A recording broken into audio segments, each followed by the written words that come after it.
for my page here, and in this video I'll be reviewing LEGO Ninjago Zeppelin Raid set number 70603. And this set costs £23, which is a decent deal for what you get. And first up, here's the first thing in the set. So the first thing in the set is just a small glider for Zane. It's got two stud shooters and a handful of other parts. And it's got a bit where Zane can kind of hold on and kind of stand if you can pose Zane right.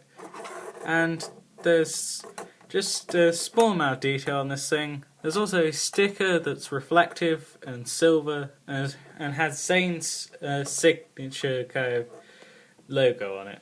So yeah, that's pretty cool.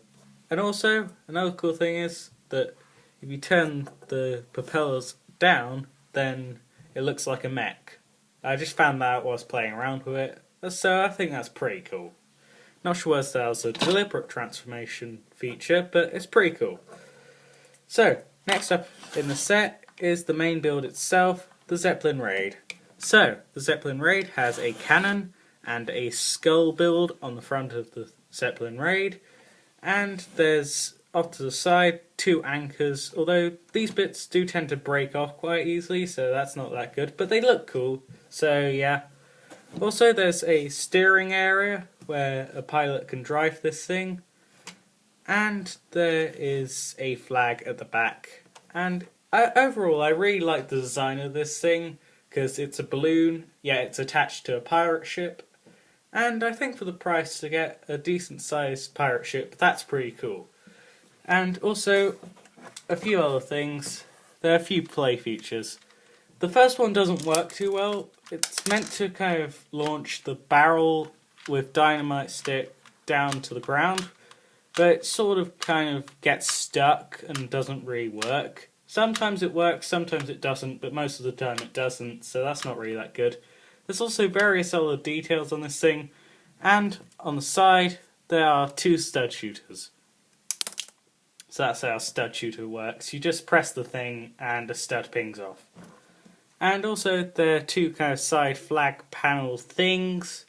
And at the back there's all sorts of details. And there's also a computer panel there, just in the driving area. Not sure what it's for, it's probably like a radar or something. But yeah, it's pretty cool that that's there. And final thing in the set is the minifigs. So the first one is one who I can't really remember the name of, but quite cool expression and really funny character in the TV show. So if you haven't seen it, then you probably should check it out if you like LEGO Ninjago stuff. There's like 7 seasons or so. But anyway, there's really nice printing, especially the face printing. They captured the character from the show really well. And there's a green helmet, which is a new colour for that piece, I think. And really nice torso and leg printing, and there's also an alternate expression where instead of kind of looking really angry, it's a really happy and calm version of the same character. And that's something that is incorporated in the TV show as well, so yeah. It's quite nice that they took that from the TV show. The next one is Clancy the Snake. And I think Clancy has quite a nice expression, also quite nice printing, and quite nice accessories that fit well with the character. And finally, there's Zane. And Zane has really nice metallic printing on the torso, and I think sort of on the legs. There's also a belt printing because he's a ninja, and ninjas have belts, I think. Well, the ones in Ninjago do anyway. And there's an armor piece that has two kind of swords. I think that's a new piece. I think one of these is called a sheath or something. And Zane's also got a white and black mask from last season's set, carried over to this season. And also Zane's face is metallic, and his alternate face is kind of all sorts of technical-y stuff. Also, the Sword of Souls in this set is of Jay, with the lightning power. And finally, there's also a spare flag, so that's pretty cool for custom builders. I am a custom builder, so I might use that in some sort of Ninjago Skybound build.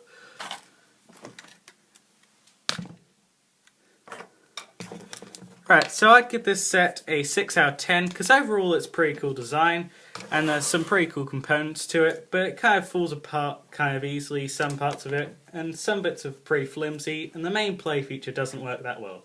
But overall it's pretty cool, and that's it for this review. If you like this review, then don't forget to like and subscribe, and I'll see you later, alligator.